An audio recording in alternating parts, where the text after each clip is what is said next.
Hi, I'm Leanne Harris, and today on Getting to Know Your Realtor, we have Chelsea Wright, and I am so excited about this. Hi, Chelsea. How are you today? Oh, hey. Hey.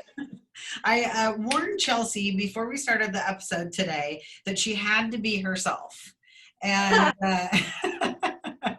and today she threatened her followers on social media and told them that if they she wanted a new book recommendation, and if they gave her the same old junkety junk recommendations, she wasn't interested. So she wanted a new book on how to make money, right? Was that what you were asking today? Basically, I have a I think recommendation.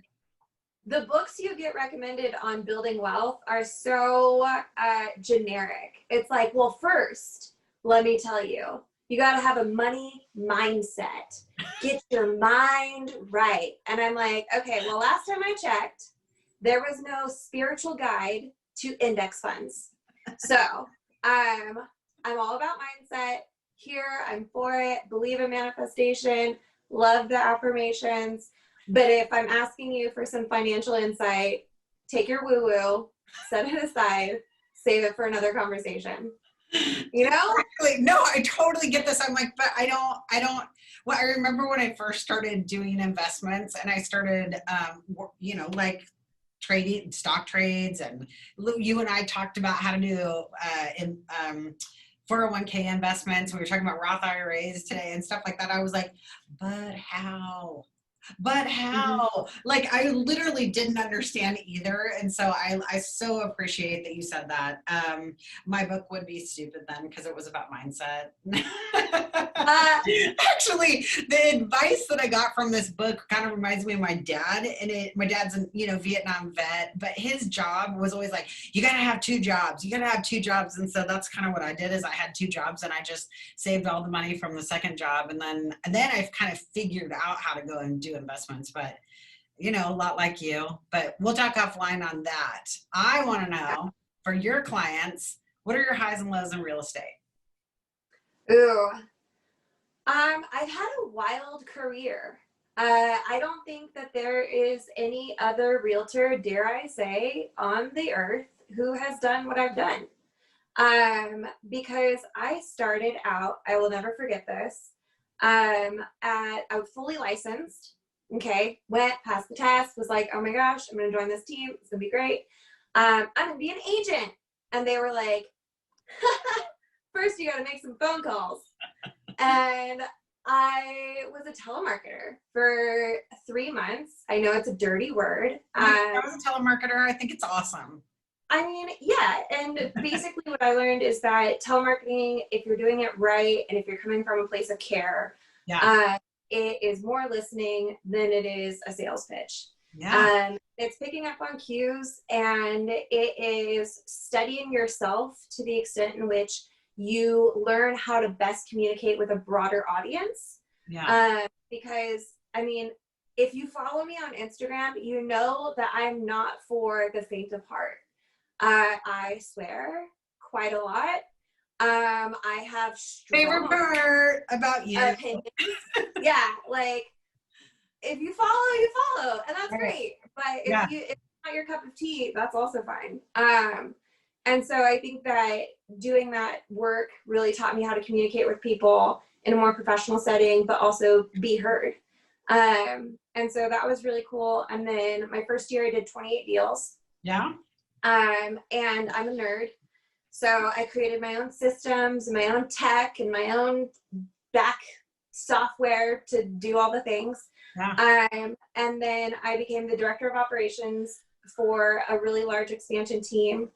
And I think the high of my career was like getting phone calls on the daily and like helping people figure out how to best serve their clients, or helping people figure out how to balance work with life, or, just getting those like random phone calls of like, I appreciate you today. And so when you have 224 people that you're supporting, and like actively engaging with, and like, their kids' names, you're not just like some, a name on a spreadsheet.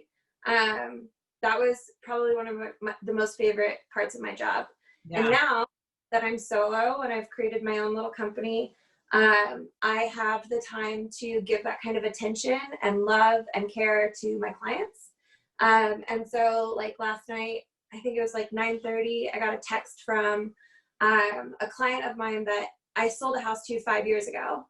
And they just closed on their first investment property like 2 months ago. And she sent me a photo of their staircase.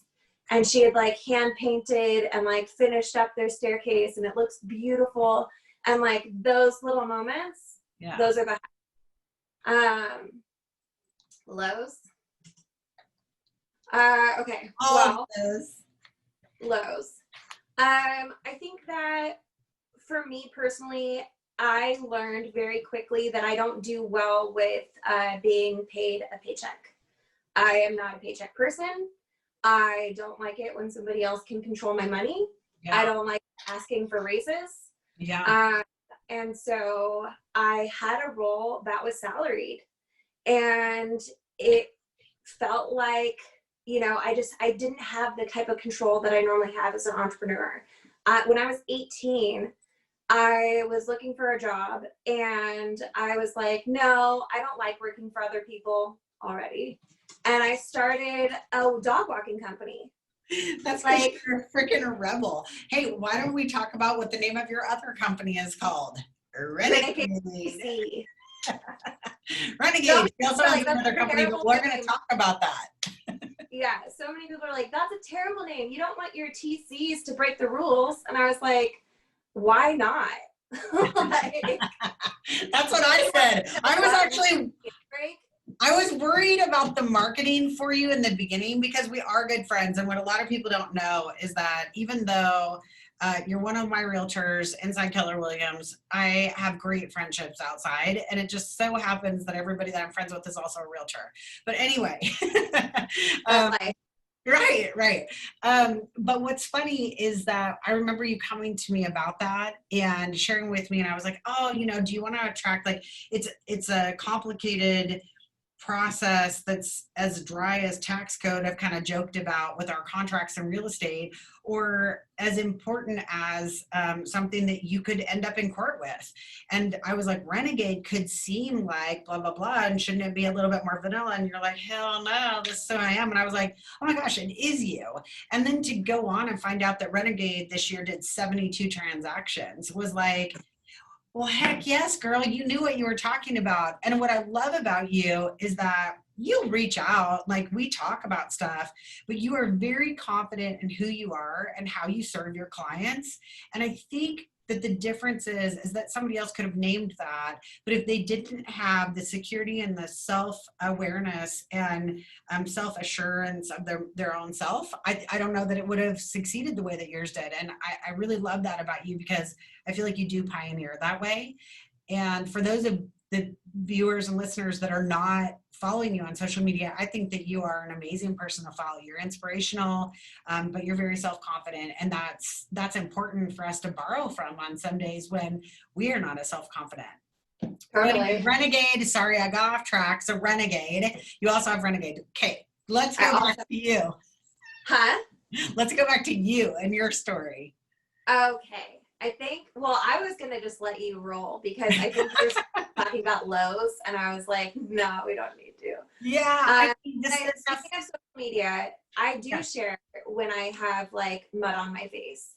And I think it's really important to talk about your lows, and I think it's really important to show how the sausage is made, because not enough people are willing to own their mistakes or willing to like sit with their own shit. And so I think that it's an important part of the process. Well, I think what they do is, you and I have talked about this, it's stage talk, and then it's actual real talk. And that's why I said, if there's anybody that's going to give me some real talk on a podcast, although I think every single one of my guests actually have said like, well, this is just how I am. This is how it happens. And I do know you all personally. And I think that is how it happens. But you're right. I think you keep people like that around you, because you're the same way, you know? Yeah, there's no time for BS. You can smell it a mile away.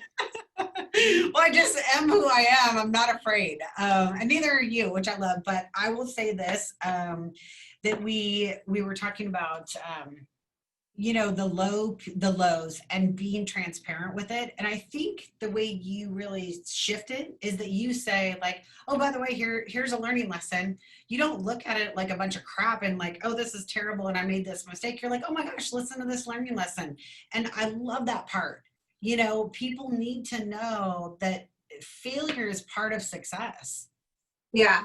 And that's what you've done is you've made this amazing path on that social media piece of showing people that in success is always failure. So I appreciate that part about what you share. So Yeah. what are three nuggets that people need to walk away with today? Okay. So the first one that greatly changed my life, and I actually got it from my life coach that I'd worked with. Her name's Steph Davies. If you're going to follow her on social media, she's the free spirited boss babe. Highly recommend. And she would always ask me, what would make this more enjoyable? Yeah. And I was like, ugh. And I'm like, I hate doing this. And she's like, and what if you didn't? What if you just stop doing that? It is an option. Or like, I don't know, like if there's like a task that you've got to do, you've got to do it, what would make it the best? So like sometimes I will have like a long day and I'm tired and I don't want to, and I'll start my day from the bathtub. I got a bath tray. I've got a laptop. I can get the same amount of work done, but it's more enjoyable, let me tell you.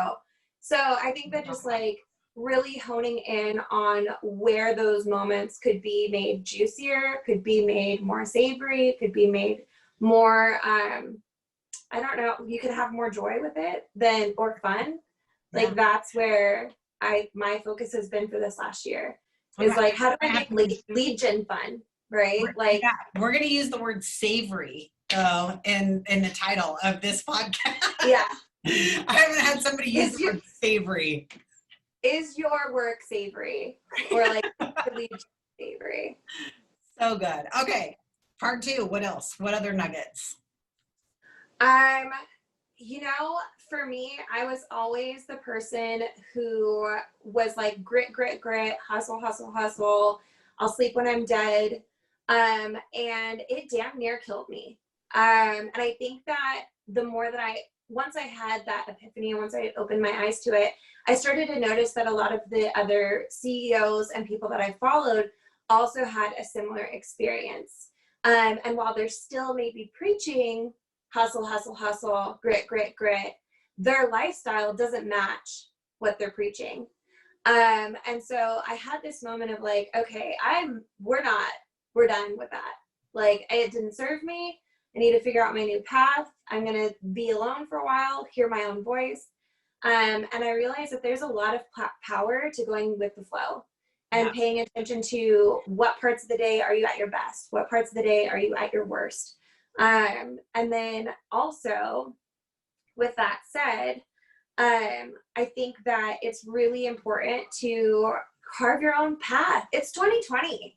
Like, the internet is a thing. You can make money selling pool noodles. Like, who says you have to do it this way or that way?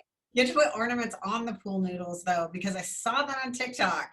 And there's so many things that you can do these days. True. And there's so many ways to sell real estate that I think that it's really important to like identify which way flows the best for you. Yeah, for sure. I think that's the big misnomer with KW is people want to say, well, you guys just do a lot of cold calling. I actually talked about this on another podcast, but in actuality, and I have, of course, my book right here because I walk around with it. But in actuality, we talk about having relationships. And relationships are built in many different ways. And I had a realtor in one of my first years of leading at KW, sold $5 million worth of real estate off of Twitter. I was like, girl, how are you tweeting so much that people are following you? You know what I mean? Like, this was crazy to me, but she was just such a rock star. And I loved that she rocked out the Twitter that year. That was cool. And you're right. Like, people forget you get to be you. And I don't think that you need to pretend that you're somebody else. I love that. Any other nuggets before we get to my favorite question? I did have another one. So go with the flow, what can make life more enjoyable. And shoot, I really did. Oh, have fun with it.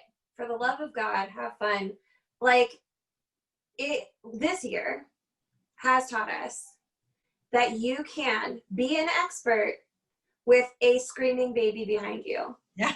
You can be an expert in your sweatpants. Yeah. Get your stuff done. Yeah. From your bed. Like, it can be done.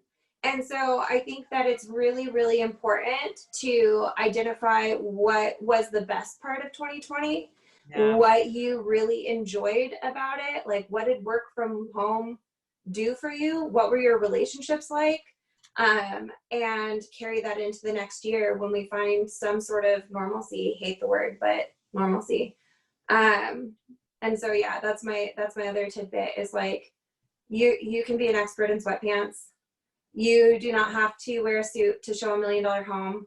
I haven't had $1 million clients that wear suits to go tour houses. Why would you do it? You know what I mean? Yeah. Rocking on our tennis shoes. That's what we're looking at. Yeah.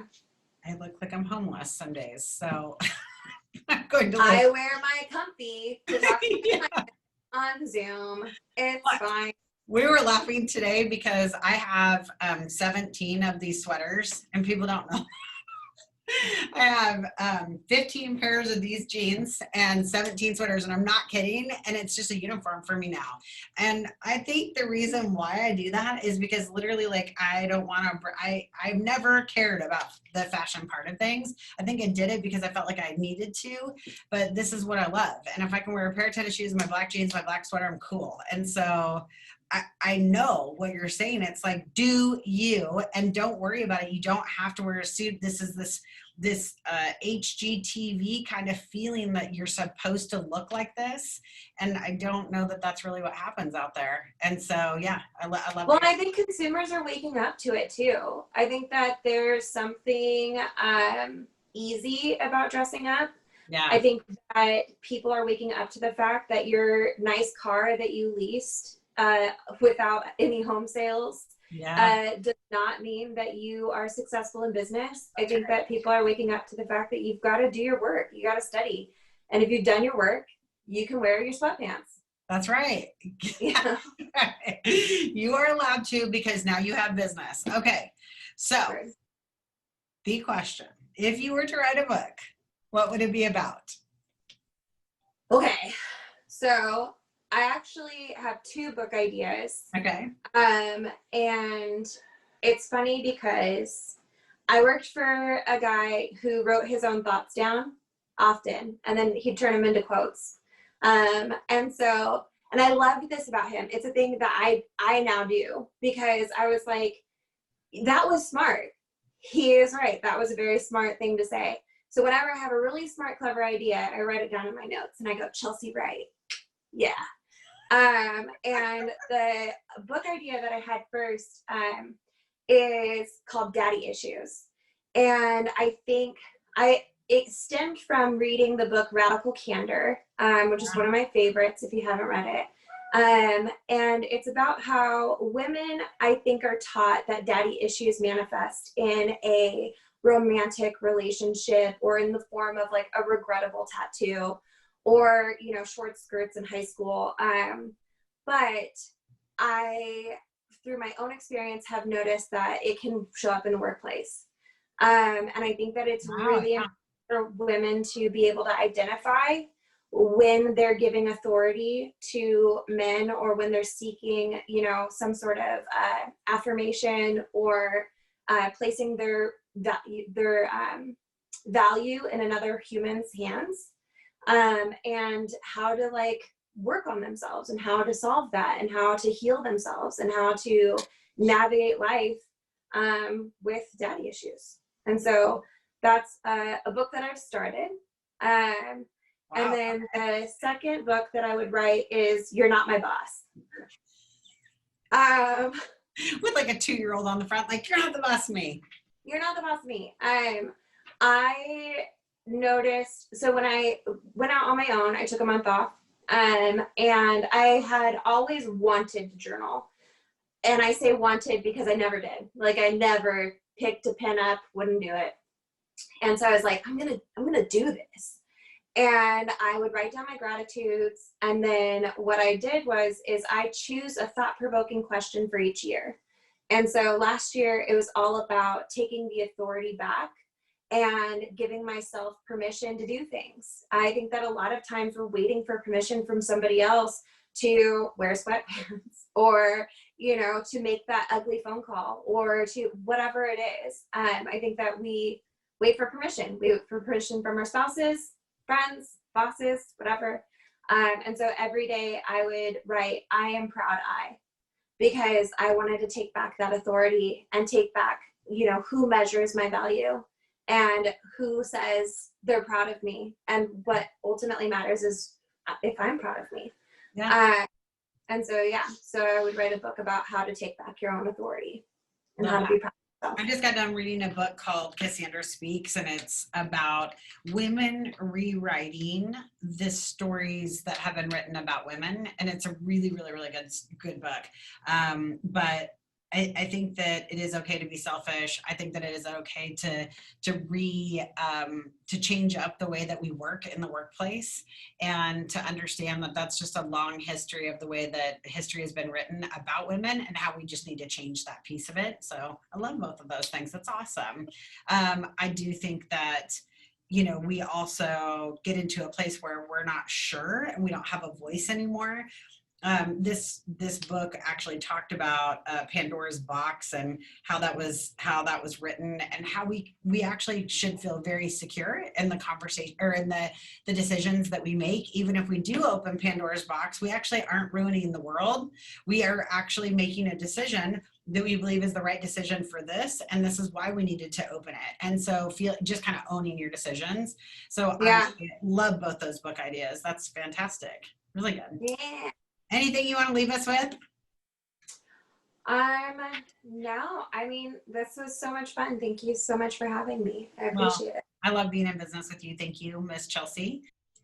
Thanks for joining us today on Getting to Know Your Realtor. This episode was brought to you by Lifeline for Hope. Be sure to catch us on Apple Podcasts, YouTube, Stitcher, and be sure to subscribe. Thanks so much again for joining us today. Have a great day.